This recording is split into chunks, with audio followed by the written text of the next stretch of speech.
Hello everyone，谢谢大家来到我们这一期的 AFN 河马财富公开课。我们今天的主题是 Private Debt Strategy，然后我今天也邀请了一位我们的很好的合作伙伴是 Metrics 的合伙人，叫 Andrew Lockhart。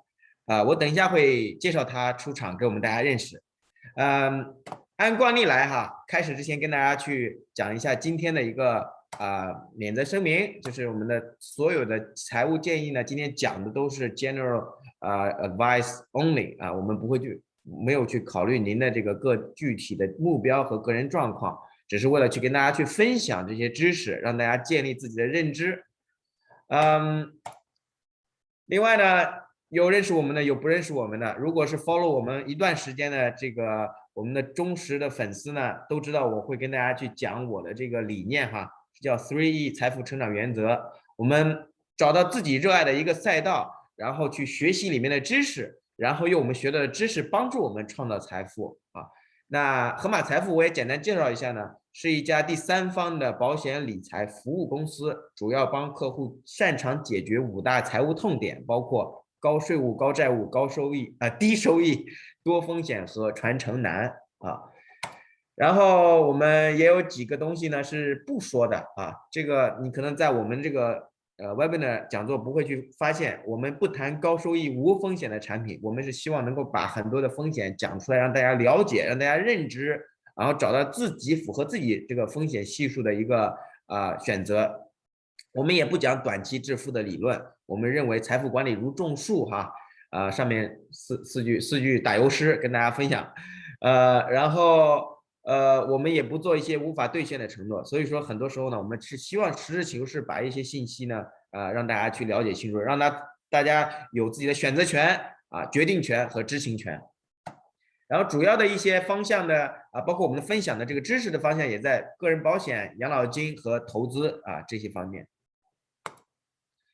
这是过去我们一起合作过的一些这个朋友，还有就是我们的这个机构、养老金、保险公司，还有基金公司，这些都是我们很 close 的合作伙伴。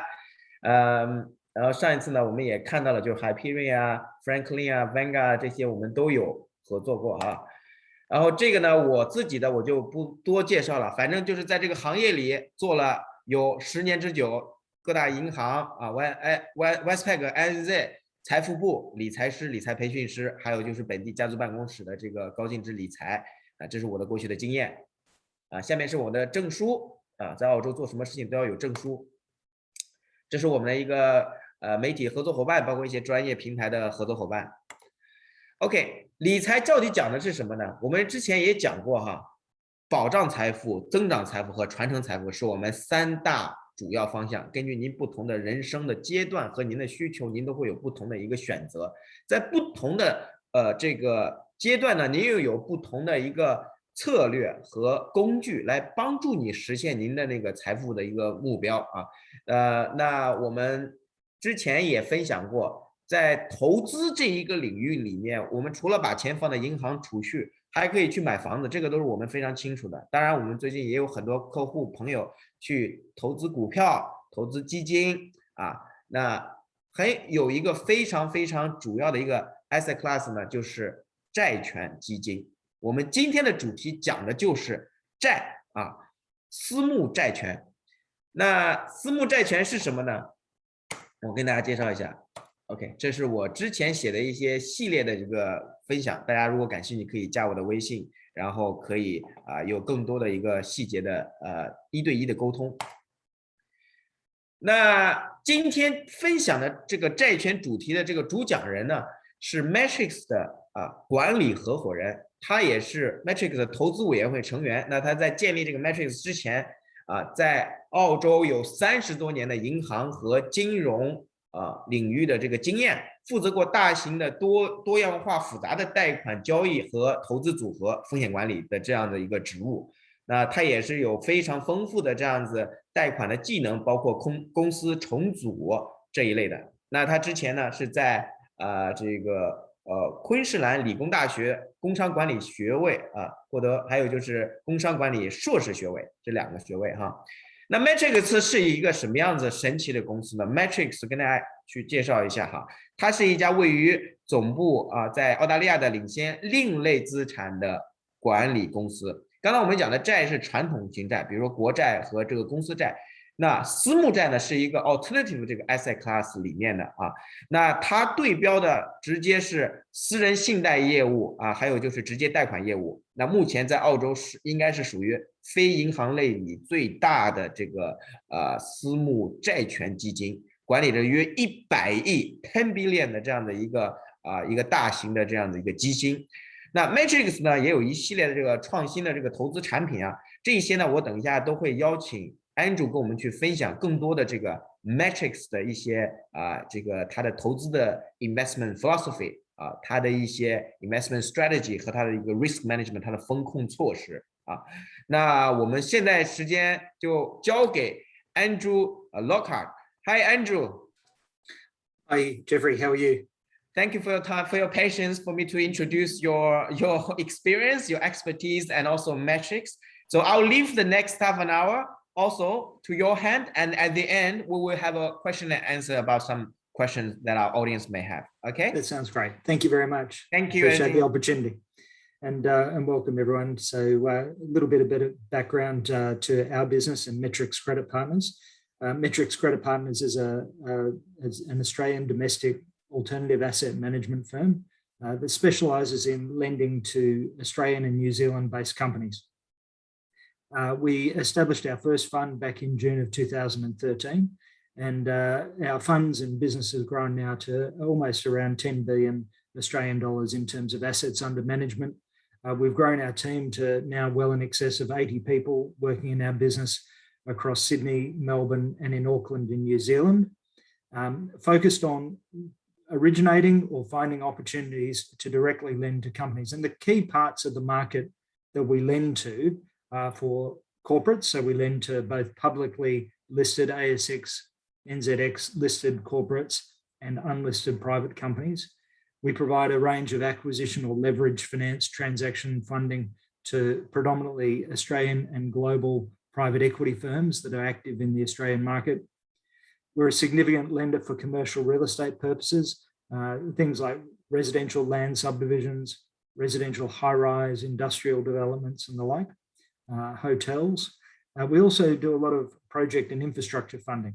So if you think about government-backed PPP, so things like the Sydney Desalination Plant, the Eastern Distributor Motorway, the Victorian Cancer Centre, the Perth Stadium are examples of transactions that we've been involved in financing.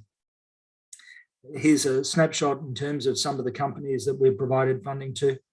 As a business, we've lent in excess of 12 billion, completed well in excess of 400 individual transactions where we directly lend to these companies. Now, unlike public market securities, our asset class is not an asset class where investors can buy and sell over a screen. It requires you to have people on the ground going out, meeting with borrowers, looking to find opportunities to lend to those companies.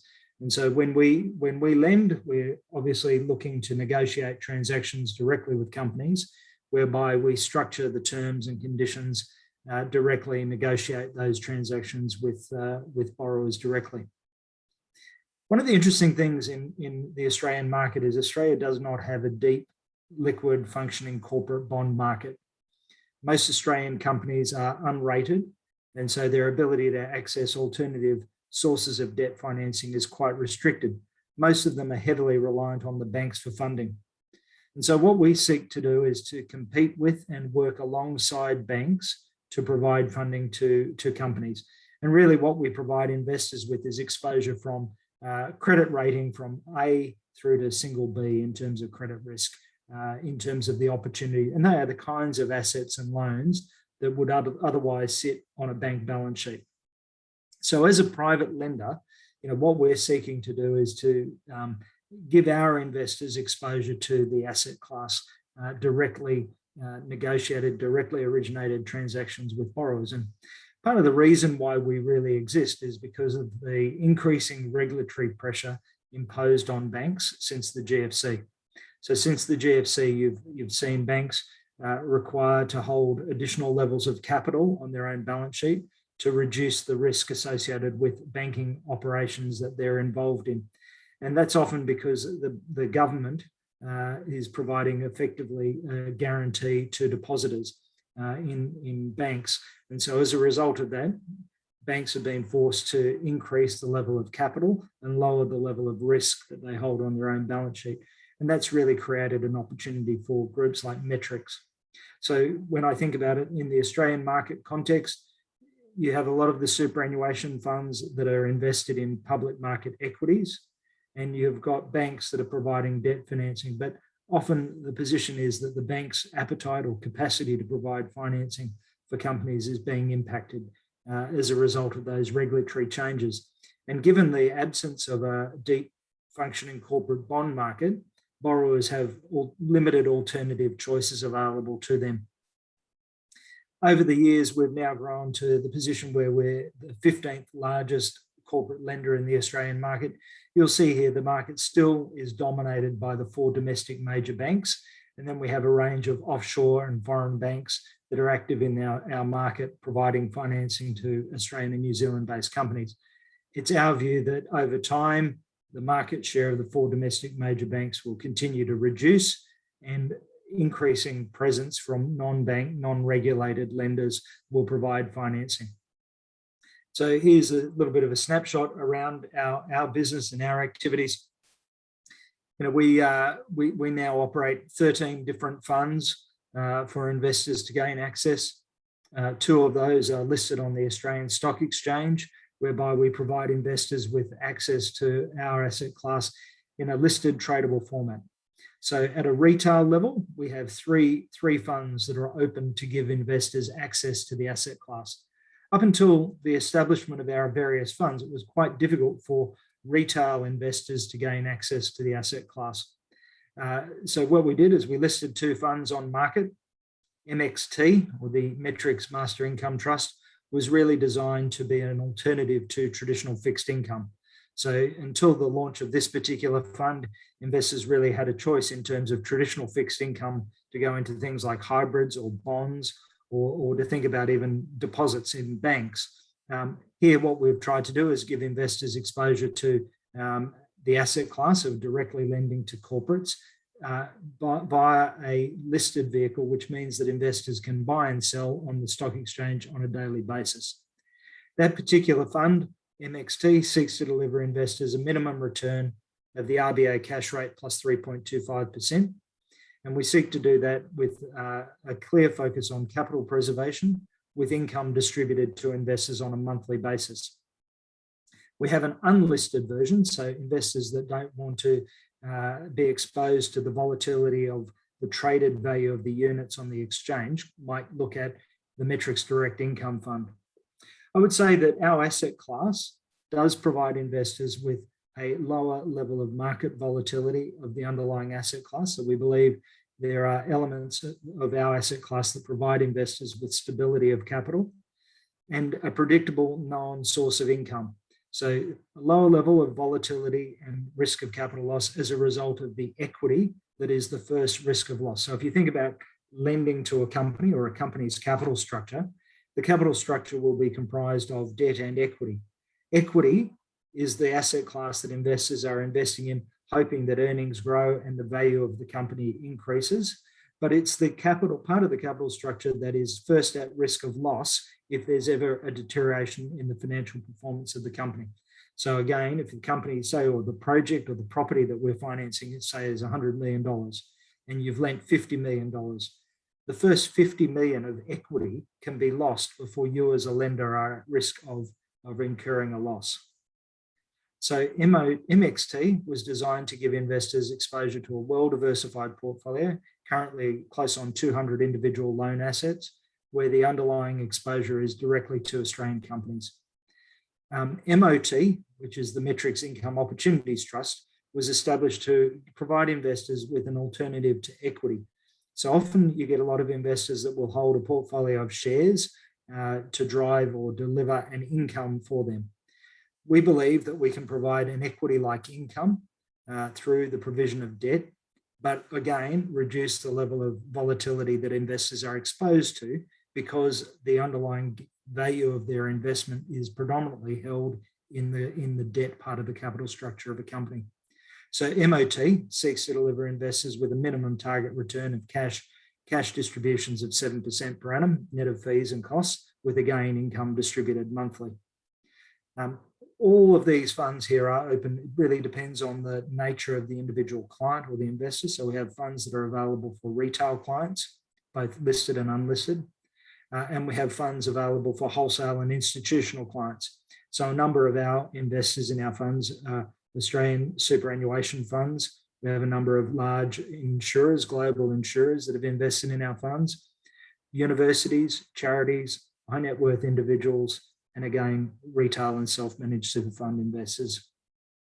And you'll see here that the funds really reflect the risk associated with the asset class. So at one end of the spectrum, you can generate a return of, say, bank bills plus 300 basis points is the target return for the Diversified Australian Senior Loan Fund.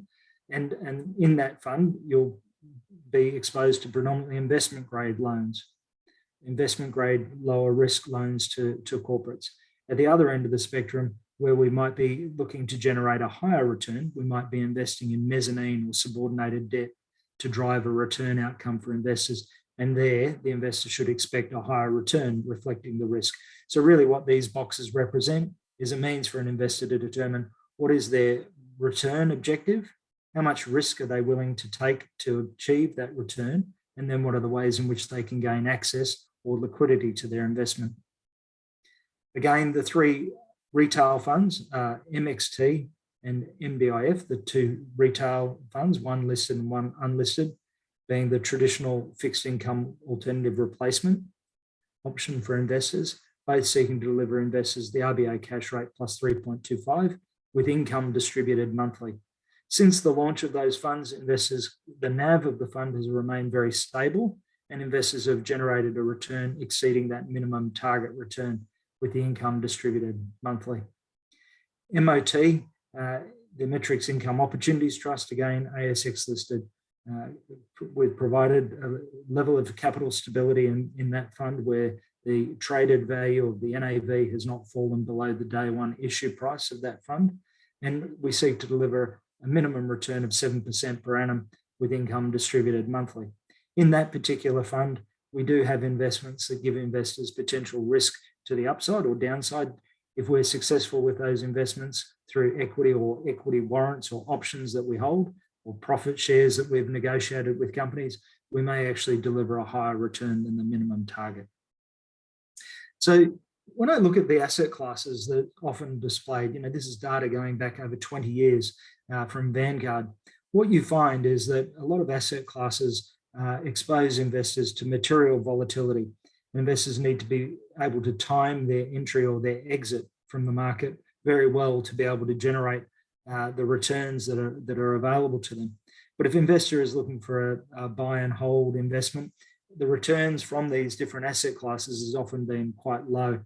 When you think about, the volatility to the downside, and we saw that most recently in March of 2020, when the Australian share market declined materially off concerns around the pandemic, investors that may have sold at the bottom of that market, obviously exposed to material risk to downside volatility. And we look at it historically, the returns from just holding the asset class has not even achieved double digits over that period of time.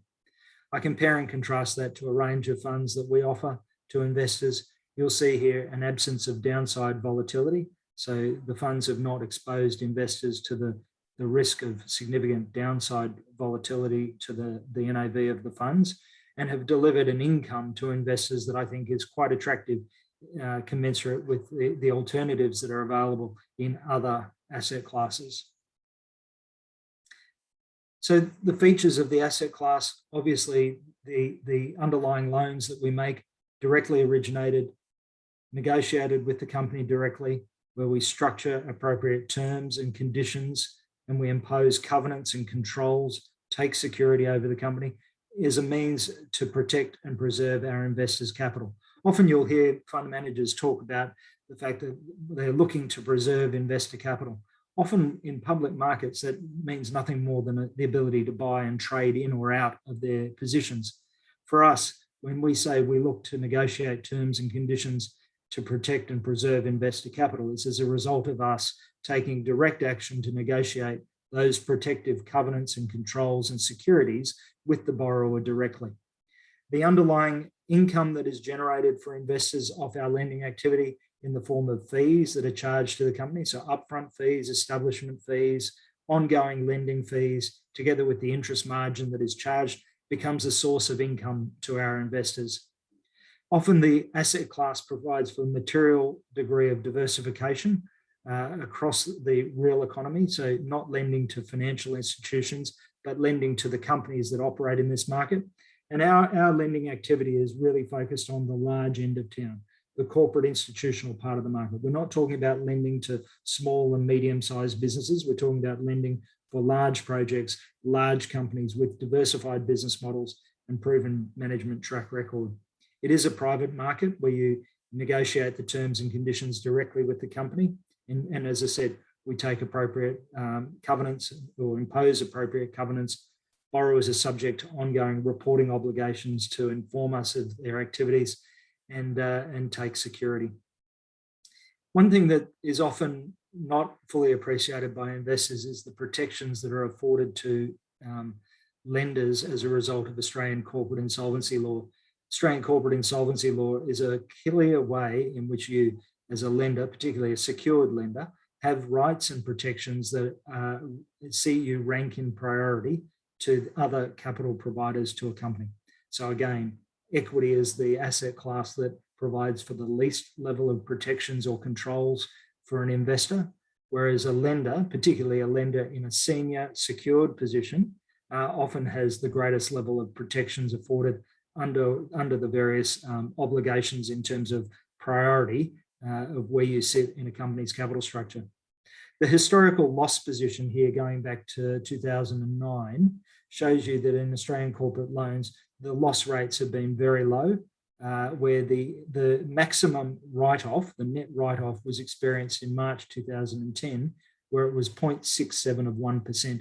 And that also reflects our own experience. Our own experience over the 8 odd years that we've operated our various funds have exposed our investors to a situation where we've not incurred any losses. Our funds have delivered positive performance for investors month in, month out over the last 8 years.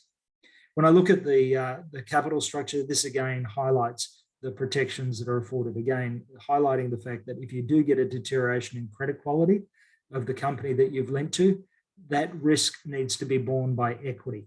And as a prudent lender, you're seeking to structure terms and conditions to ensure that there is a very good alignment and that the risk of loss is borne by equity. You can see here in this situation I mentioned, say the company or the property value is $100 million. The valuation of the property might fall, say it declines by 50 million. Doesn't mean that you as a lender have been exposed to the risk of losing a cent. So I think it's important to think then, if you value the benefits of the asset class in terms of the protective covenants, the security, the position in the capital structure, and are looking for a means to generate an acceptable alternative income from your capital, then the question is, how do you go about choosing a manager, and or how do you choose to gain access to the asset class? Certainly in the case of Metrics, we have a team, as I said, of over 80 people focused on originating and managing risk associated with directly lending to Australian and New Zealand-based companies. We have a long-standing track record of performance in doing what we do, and have demonstrated a proven commitment to investors to continue to build out our capability around origination and ongoing risk management. Often you hear in markets that a manager, their capacity becomes constrained because of the size and scale of their operations. It's the reverse in private debt. The larger, more scalable the operator is, then the greater and more relevant the more relevant they are to a borrower. I'll explain that. Say I'm a manager that has $100 million under management, and a company wants to borrow $10 million. That's a significant commitment. Whereas if you have 10 billion under management and the company wants to borrow $10 million, it's not a material impact in terms of the diversification of the portfolio, but it also means that you have the capacity to solve for the entire $10 million, making you relevant to the borrower. And as a result of that, you've got the capacity to obviously negotiate and deliver for investors. So we see our position very much around building good long-term relationships with the companies we lend to, seeking to find good opportunities to support their operations and activities. Because as a result of investing in good long-term relationships with companies, we believe we're able to deliver good outcomes for our investors. Obviously, as a business, we've done a range of things over the last 12 months. We completed the acquisition of the Investec portfolio earlier this year. We've launched a fund for New Zealand dollar investors. A number of our funds are rated by S&P, which is quite unique in the Australian market. And we've continued to raise capital for both MXT and MOT. We have significant commitments and offer investors access to appropriate responsible investment and sustainability-linked financing options that we provide to companies and to investors. ESG is obviously an important aspect of our activities and is embedded in all of our risk analysis and assessment. Again, just highlighting the track record and performance of our various funds. Here's the track record of MXT since listing, delivering a net return to investors of in excess of 5% over the almost 4-year track record, exceeding the minimum target return, delivering a spread there of 4.26% to the RBA cash rate, exceeding quite materially the RBA plus 3.25 minimum target return that we seek to deliver. Again, just highlighting the monthly distributions to investors of income. And MDIF is the retail unlisted version of MXT. That particular fund now just operated for in excess of 1 year, delivering investors a return of 7.44% in its first year of operation. And MOT, the ASX listed fund, again, operating since April of 2019 as an ASX listed fund, delivering investors a return of in excess of 7%. So Jeffrey, I might pause there, and to the extent there are questions for me. Sure. So I would just ask you a couple of questions regarding today's topic, private debt. Obviously, from your presentation, we can see recent years, it has been a great increase volume flooding into this space, non-banking space. However, on the other token, this also happened to some of my clients and investors. Some private debt is not managed that well. For example, recently, in the recent years, there's on the news, Rayland project, you might have heard of that. Some of my clients actually invested in that without actually consulting me, and it has been turned out to be a disaster for the unsecured debt investors because of the collapse of that giant company. Can you just share some of your views on the current landscape and also, the Rayland incident? What's your experience with that? Okay, so for myself and my 3 other business partners that comprise the Metrics Investment Committee, we have between 30 to 40 years banking and backgrounds and experience doing exactly what we do. And so we've been a lender to a lot of companies over our careers and understand the risks associated with lending. And so as a lender, obviously a couple of key things you look for is what is the quality and certainty of the cash flows that are being generated? Will the company or the project generate sufficient cash flows to be able to service and repay your debt? And then it's important to understand, how do you get your money back if you need to get your money out? So you're always thinking about if credit quality does deteriorate, what is the potential risk of loss that we might sustain, and how do we exit our position without sustaining a loss? And so the 2 key things are always going to be debt service capacity, free cash flow generating to service and repay debt, and then what are the ways in which we can get our money out. And so as a lender, what you will then do is you should seek to negotiate appropriate controls that are imposed on the company to ensure that the company is generating sufficient cash flow, and that if there's any deterioration of performance, it's picked up well before you have a payment default. And so you'll impose things like interest cover ratio, a leverage ratio. You'll control the company's ability to pay dividends or distributions to shareholders. You'll often control a company's ability to make acquisitions or to divest assets. You'll take security. You might want a greater level of equity in the program or the funding arrangement. So for an experienced lender, it's about doing detailed due diligence work to understand what are the risks associated with the transaction, and then make sure you take appropriate steps to mitigate that risk. You mentioned Rallyn. That was a transaction, in fact, that we did look at. So we were approached to provide financing for the Ruby development on the Gold Coast. It was a transaction that we declined, largely because at the time that we were asked to look at the transaction, we were uncomfortable with the level of pre-sales that had been achieved. And as a result of that, we're not comfortable that there was a known future source of debt repayment for us. And so when we look at different transactions, we look at them in detail and we form views as to what are the risks that we're exposed to in terms of cash flows, the capacity to service and repay the debt, and then what are the risks around valuation, volatility, how do we get our money back under all circumstances. And that's also what I always tell my clients is the fundamental of wealth management is risk management. It's has always been risk management. How can you get your money back? What happened if something happened? What can you do? What's the worst it can happen? That's right. And that's actually a very interesting point, Jeffrey, because you and your listeners would know also about the events with Greensill and the collapse of that particular group, where they had a significant concentration into one individual company.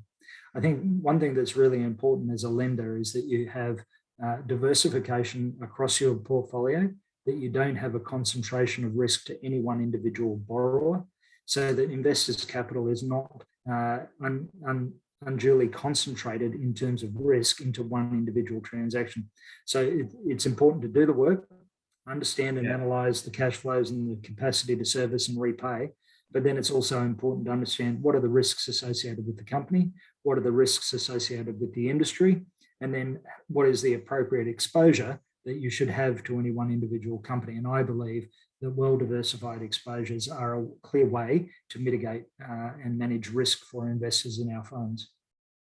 So you mentioned that you used to be the lending manager for the corporate. So basically, although you are a non-banking professional right now, but you still use the banking standard for lending. Is that right? Well and truly. Like we came from long careers working in banks. A lot of the systems and processes and the training and background that we have were skills that have been developed over long careers. And the way in which we operate our business is very much consistent with the good lending standards and practices that you would have in a bank, where it's a clear focus on risk, clear focus on cash flows, ensuring that your legal protections are always documented properly. So, legal documentation that's fully enforceable, security documents, and ensuring that there's a high level of governance and oversight of our activities. So, for instance, we would say that we're probably subject to the highest levels of corporate governance of any private lender or asset manager almost globally. And we operate ASX listed funds where we're subject to continuous disclosure obligations. We have external trustees or responsible entities across all of our funds. Our funds are subject to monthly independent oversight by one of the large international accounting firms. And then we have an ongoing audit process on a half-yearly basis that's undertaken by KPMG. So, we're institutional people with backgrounds of dealing in large institutions, and we work alongside and with banks to deliver funding to those companies that we see as valued clients of ours. So thank you very much for that very diversified view. Definitely diversification is a key method of managing the risk. In terms of your lending, at this COVID period, do you actually have a preference of what type of asset you prefer to lend? And also with, different structure, first mortgage, second mortgage, equity, do you have a preferred structure? We do all of those things. So from our perspective, what we're looking to do is to originate lending opportunities or transaction opportunities with companies that meet the mandate and return and risk expectation of our investors. Now, some investors want high returns, and so as a result of that, we will be looking to take on and originate those kind of opportunities. We also have investors that want, senior secured, low risk investment grade options in other funds. So it's really just a function for us of making sure that we cover the entire market. I should sort of say though, as a business, we do probably around about 20% of all of the transactions that we see. So in terms of discipline around credit quality and transaction execution, you see a lot of deals to ensure that you're actually focusing in on the best transaction opportunities for our investors. Absolutely. That is the key of creating wealth, isn't it? Because I'm reading this book, Richest Man in Babylon, and one of the key message is you have to, make the money work for you. How can you make the money through interest? But the interesting thing, you go. I was just going to say, I think that certainly for our funds, investors are, particularly those that are going into our funds, they are moving down the risk spectrum. They're taking on a little bit more risk than they would if they were just putting their money in a bank. And the reason for that is obviously the banks have the protection of the government guarantee. Now, 250,000 depositors for 250,000. So then the question is, if you're looking to invest more than that, what are you going to do with your money? What are the ways that you can be certain that you've got some protection around the capital, but you're generating an acceptable return for the risk that you take? And certainly from our perspective, what we clearly have a focus in on is making sure that we protect and preserve investor capital through appropriate lending standards, and then looking to ensure that when we negotiate a transaction with a borrower, the fees and the margins that are charged deliver an appropriate return for our investor for that risk. So what we're obviously trying to do is match up, be fair and reasonable to the company that we lend to, but also be fair and reasonable to our investors. Our investors are not expecting us to not negotiate for and on their behalf. We're there to negotiate a return and to manage the risk for our investors. Yeah, because obviously you're such a giant fund manager now, with nearly 10 billion funds. You do have that bargaining power on behalf of investors. That's right. And I think that is a great achievement. And that's the trend that, as you mentioned, a lot of non-banking, even with some digital bank appears, on the market to compete with the big four. I came from a banking background from Westpac, NZ as well. So I totally understand, we from there, over 200 years of experience, we've seen so many companies and they assess their risk to stay, evergreen. I think that's important for our investors, for our audience today to learn about your risk management, your philosophy, and also to hear from such a great fund manager who has achieved such a big volume in quite a not so long, right? From 2013. We've been fortunate. We've had good support from our investors. We work hard to deliver good outcomes for our clients, and I think we've built a business that has a good reputation to deliver for borrowers. Yeah. And as a result of that, we also make sure that we're delivering good outcomes for our investors, and I think we've been fortunate. And that's the key. That's what we're trying to do as well, to actually help everyone who watches us to start building their financial literacy, to give them options, considering different options apart from just buying, properties, because that's what we actually used to do. But now people, although there's a low interest rate, but they actually high leverage. If they have some money, they actually want to diversify in some, black swan events that will affect the single asset class. They want to diversify their risk how do we do that? We need to look at different options. So I think that's right. And one of the things I would say is over the last 18 months of, since the sort of market dislocation with the pandemic and how that really impacted global markets, we I guess have demonstrated the performance and the value of the asset class. We don't have any borrowers in default. We have no losses. We don't have any interest or principal arrears across our portfolio. The businesses that we've lent to are performing well. And that's a testament to the fact that, as the asset class, it's an asset class that does provide a lot of protection for investors if done properly. So as a lender, if you've got the skill set to lend on appropriate terms and conditions, you can, deliver good outcomes for investors in terms of capital preservation, protection, but also, using your skill set to ensure that the borrower is paying an appropriate fee and margin for the risk that you take. And that's what financial services is about, is trying to protect their money. And that's also my slogan is Hippo Wealth, your wealth bodyguard, your wealth security.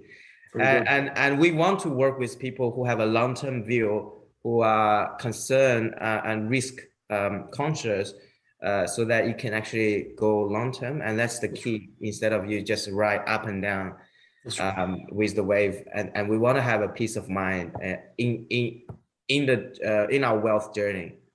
So thank you, Andrew, for your time. Thank you for sharing with us. It's very great honor to have you on our webinar series. Thanks, Thank you, Andrew. Appreciate your time. Thank you, everyone.